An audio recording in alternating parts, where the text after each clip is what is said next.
I'm your host, Maya Schneider, and this week it's my pleasure to introduce to you Ed Gurowitz. Ed, welcome to the show. Thank you. It's great to be here. It's nice to have you here. I have a list of things to attribute to you. I was going to say this is Ed Gurowitz from the North Tahoe Hebrew congregation, but you're also Ed Gurowitz, business consultant and executive coach. True. Let's start there and then right. work our way over to the congregation. What does it mean being an executive coach? Well, an executive coach, I work with executives, oddly enough, and generally work with them on individual issues of effectiveness rather than working on their organization. I'd be working on their communication skills, their management issues. Very often it's issues like succession planning, moving up in the organization. People I work with have been targeted to become the CEO or an upper level executive, and I'm working with them to cover whatever gaps there are between where they are now and where they need to be to get there. When I think of successful executives, I think of people who may have already come out with an MBA and we would assume would be prepared for whatever comes to them. What kind of issues are facing these people generally? It's really varied. It's very hard to say. It's individual. Sometimes it will, well, one company I work with, which is a California company, brought in a lot of executives from the East Coast, and culture shock. And they brought me in because these people were just too East Coast. It's really as varied as the individuals that I work with, but no matter how skilled they are, no matter how experienced they are, champions have coaches.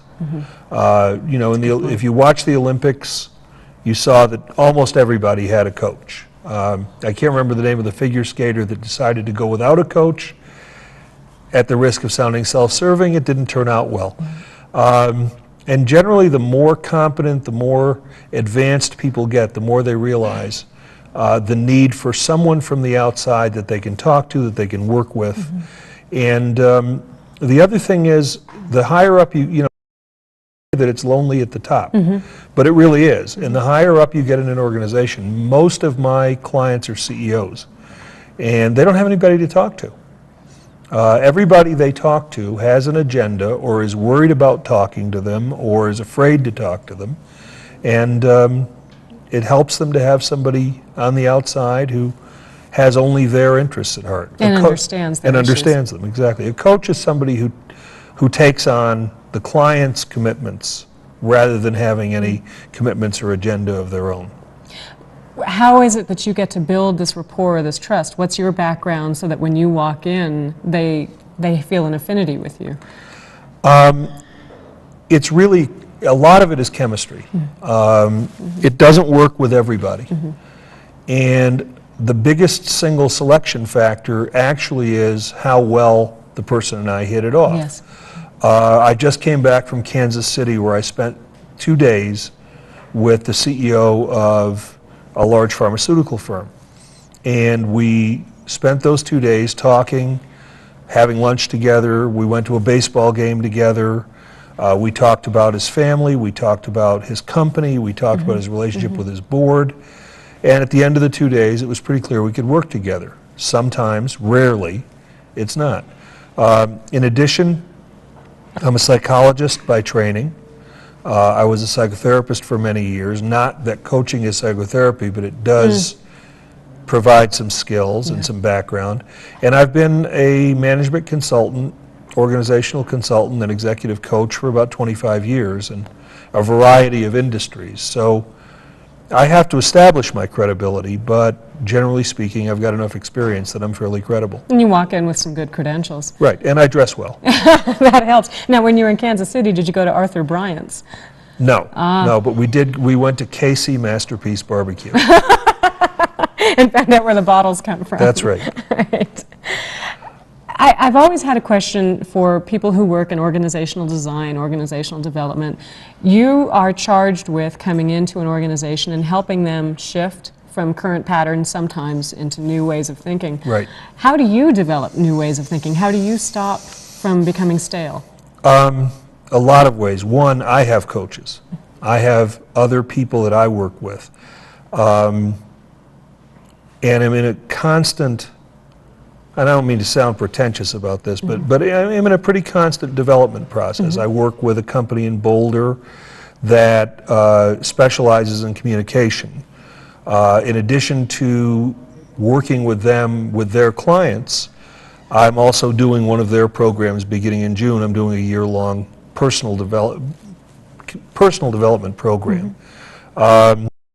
There's all the ordinary stuff, the usual stuff of keeping up on the literature, and I just came back from a workshop with Jim Collins, who wrote Built to Last, and his new book is Good to Great. Right. Spent 2 days listening to him and engaging with him about the work that he's doing. There's an enormous amount of creative thinking going on in the business world. I think the business world is one of the most creative arenas there is, and if you are willing to keep, I can't remember who it was, I actually think it was the philosopher Heidegger that said that you have to be willing to be shaken to your depths by what you're hearing, by what's new in what you're hearing, and that's a discipline that I've engaged in all my life. My God, I sound pompous. No, actually, this is really interesting stuff. I'm going to lose track of my questions here. You're living in Incline Village. Yes. So you're living in a small community. You're living in Tahoe, which is in itself sort of an insular community. Right.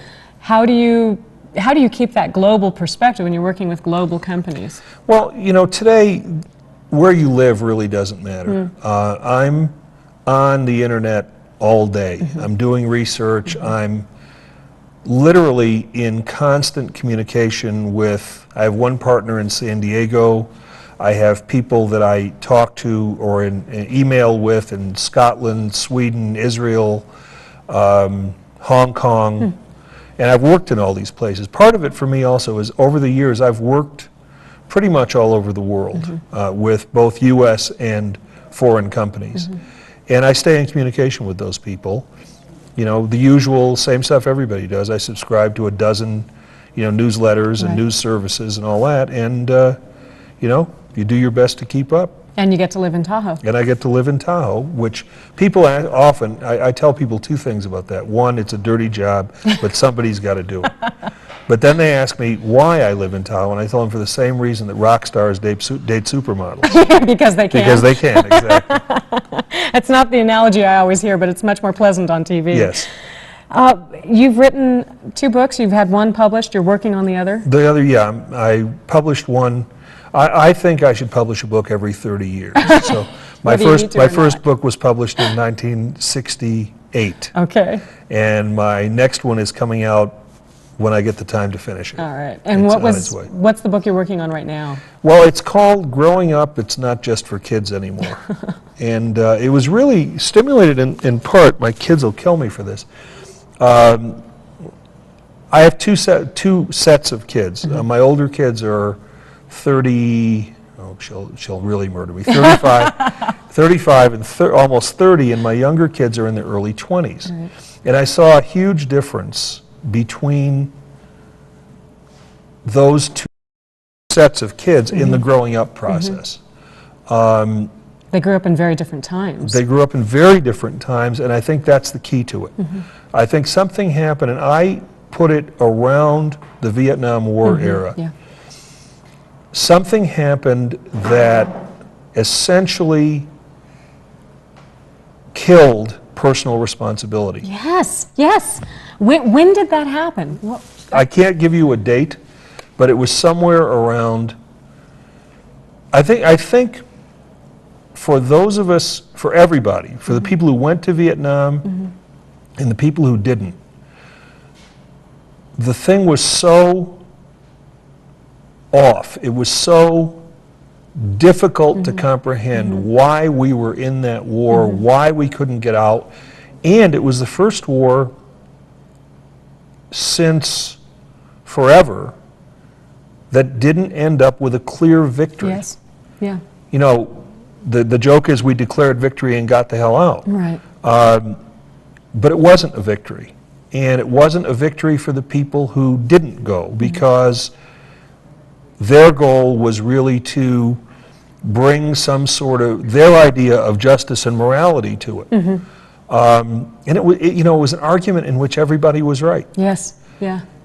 But somehow that left everybody, and I lay a lot of this at Johnson and Nixon's door, and a lot of it at McNamara's, because nobody was willing to stand up and say, you know what, I was wrong. Yeah. It was a mess, and we shouldn't have been in it. Or nobody was willing to stand up and say, we were right, either. It was like all temporizing, all explanation, all story about, well, you just don't understand. And that became the American cultural mantra. Create an explanation you for just it. don't understand, let me explain. Interesting. And so what I see, I've had a few careers. Early in my career as a psychologist, I was a developmental psychologist, and I worked in children's hospitals, and I worked with kids who were using drugs. And I began to see kids growing up later and later and later. And when I say growing up, I mean taking on some sense of personal responsibility for their lives, stopping blaming their parents, stopping blaming society. One of my early teachers, a man named Eric Byrne, who wrote Games People Play, is the book he's best known for, which isn't his best. He was better than that, but that was the popular one. And he used to joke. He wrote up on a chalkboard. He would write ARSISIETY, our society. He said, this is to blame for everything. If we could just find that guy, our society, wherever the heck he is, we'd know who was to blame. But there's more truth than poetry in that. So, one of the reasons the book's not finished is because after September 11th, I began to see another shift. And I think we may be moving back to a greater ethic of personal responsibility. That would be great. But it's too early to tell. The world changed after September 11th in ways that we won't appreciate for 10 or 15 years. Yeah, I would have asked you about that as well, if you felt that there was a genuine shift or a temporary shift, and we won't know. Too soon to tell. Yeah. It's too soon to tell. I think there are some things that shifted. There's no such thing as a permanent shift, but there are some things that shifted on a long-term basis. We are clearly more patriotic, have more of a sense of ourselves as Americans, less of a sense of being one down from the rest of the world. And I think the world sees us differently because we're no longer the people who never had a war. The last war on our shores was 1812. That's right. Other than Pearl Harbor. So we'll see how it turns out. There's a curse in Chinese. They say, may you live in interesting times. Yes. Well, These are we in the West interesting don't times. consider it a curse, but these are interesting times. Yes. Yeah, that's true. Let's bring it home a little. I know that you're doing some work locally for the North Tahoe Hebrew congregation. I have been the president of that organization for 4 years. How's that been? Tiring. Yeah. No, it's been great. We have a very unusual Jewish community here on the North Shore. And we're really the North Shore community because there's another temple on the South Shore. And of course a couple in Reno. And North Shore includes, of course, the Truckee. Tahoe City, pretty much, as far as Roseville in some cases. Interesting. Huh? And we have about 120 families, which is by national standards probably close to an average size congregation. There are some that are huge in the big cities, but 120 is a respectable size congregation. At the same time, more than half our congregation only live here part of the time. Right. We have a huge percentage of our people that belong to at least one other synagogue someplace. And this creates some challenges in terms of Philanthropy, in terms of building a community, Right. in terms of a lot of things. But we have great people. We've been here for 20 years.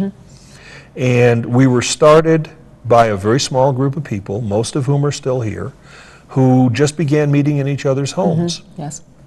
And then about 10 years ago, it mushroomed. And we got a lot of young families with children, which made a huge difference in the vitality of Yes. it. We have a religious school with 40. And the this is vitality, but also the demands. the demands as well. 40 kids in a religious school for a congregation our size is large. Yes, it is. And, you know, we have all the usual life cycle events and all that, but the most exciting thing is that we're almost finished building, a synagogue in Tahoe Vista. Up till now, we've met at the conference center in Kings Beach, we've met in churches, we've met in casinos, we've met in people's homes. There's an we've met- irony to that. In fact, we met at the high school in Tahoe City one year. You did hold services at the Community Rec Center a couple of times here in Truckee. We've done that every year. The second day of Rosh Hashanah, which is the Jewish New Year, we've held services here in Truckee to accommodate, you know, a large part of our people are from Truckee. We're hoping that by placing it in Tahoe Vista, you know, and you don't get a lot of choice when you're building Yes, on the North right, Shore. You right. build where you can build. We're hoping that it'll be central enough that we'll accommodate everybody. It's going to be a community center as well as a synagogue, so there will be space for, you know, parties and jazzercise classes and gatherings and yoga and, you know, whatever the community wants to use it for. When I say the community, I don't just mean the Jewish community. The It'll be larger community. open to the larger community as well. All right. And we're very excited about it. How is that project coming? How much? Oh, it's coming brilliantly. It should be finished around the middle of August. Great. And when I say finished, I mean ready to open. Okay. That's, of course, God willing, TRPA willing, County Not sure Building which order Department that willing. Yeah, I'm not placing it in any order of priority. And there'll be a lot of finished work to do and a lot that we'll add, but we'll be ready to open. It has, in the best tradition of Tahoe building projects, it's gone way over budget. Our contractor has been great about working with us. Great. GLA Morris, that's a plug. They've been great about working with us, and they've been great about bringing it in on time. That's great. Plumas Bank was very great about working with us in terms of a construction loan, and we need money. We can do it. We're going to do it. We've got it planned out. But if anybody wants to have a synagogue or a community center named after him, There is a naming opportunity. there is a price. I will, you know, call And I me. have I'll a tell you how telephone much it number. We'll costs. have this up on the screen later on, but let's Great. make sure it's correct. The North Tahoe Hebrew Congregation at 546-1129. That's an answering service, Okay. but people should feel very free to call me or call Rabbi Nadler or anybody they know who's in the congregation. You know, Ernie Grossman, who was a predecessor of mine as president of the congregation, is very active in the community, and most people know him. We'll all accept Call donations. Ernie. He'll Call take your Ernie. money too. Yeah, absolutely. Well, I wish you luck with that. Thank you. It's sort of taking that Jewish community and then expanding the questions again. Has there been much dialogue within the local Jewish community about the current events? Oh, in the of Middle course, East? Yeah. of course. You can't, first of all, almost everybody in our community and almost everybody in every Jewish community knows people in Israel, has family in Israel. And many American Jews feel a very close tie to Israel, especially those of us who are old enough that we remember, you know, we're older than the state of Israel. I was going to say before Israel. You know, I was 5 years old, but I remember the UN resolution and the vote when the state of Israel was founded. So there's a lot of concern. There's a wide range of political opinion, as there is in the Jewish community throughout the United States. Many people think that all Jews are of one opinion. First of all, that's never true. Right, on any subject. Right. There's an old saying, 2 Jews, 3 opinions. Right. And on this one, There are those who favor getting out of the West Bank. Yeah. There are those who, and then there's the right-wing extreme that favor just taking it all over, and there's every range of opinion in between. It's a very difficult, very complex situation, and I worked in Israel. I've worked with the government of Israel, the current foreign minister, for a while, and I haven't met anybody on either side whose heart's not in the right place. I had the privilege of facilitating a conference at the Dead Sea several years ago that was sponsored by the foreign minister, and we had everybody represented. Well, almost. The PLO pulled out the night before because it was right after the Casablanca conference, and they just felt it would look like too much, which I can understand. They have their own constituency. But we had Israeli Arabs, Israeli Jews, public sector, private sector, Christians, Druze, which are a little-known group in Israel, but very powerful politically. And we spent 4 days working on an economic plan for the Middle East. And we made a lot of progress. And until very recently, one of the projects that came out of that meeting in Gaza was still going on. It may be still going on for all I know. I can't find out now. I didn't meet anybody whose heart wasn't in the right place. Right. I didn't meet anybody, and there are exceptions to this, the people who fly airplanes into buildings, the people who talk 16-year-olds into strapping bombs on because their family is going to get $15,000 are an exception to this, but they're the extremists. The political people, the people in the government, the people on the street want peace. Their leaders, I believe, have in many cases misled them and betrayed them. I don't necessarily think that about the Israeli leaders, although I differ politically with Prime Minister Sharon. I think, again, his heart's in the right place. I think he's at least acting consistent with his principles. I think there's some hidden, not so hidden, but there are other agendas going on. When you look at the literature, the uniforms, the shoulder patches of the PLO, you see that they have a map that doesn't show the new Palestine. It shows all of Israel. Right. And there's an agenda that won't be satisfied until there is no Israel, and that's not going to happen. So I don't know where it ends. I don't know where it ends up. And unfortunately, we don't have those answers at our fingertips, or we'd be able to.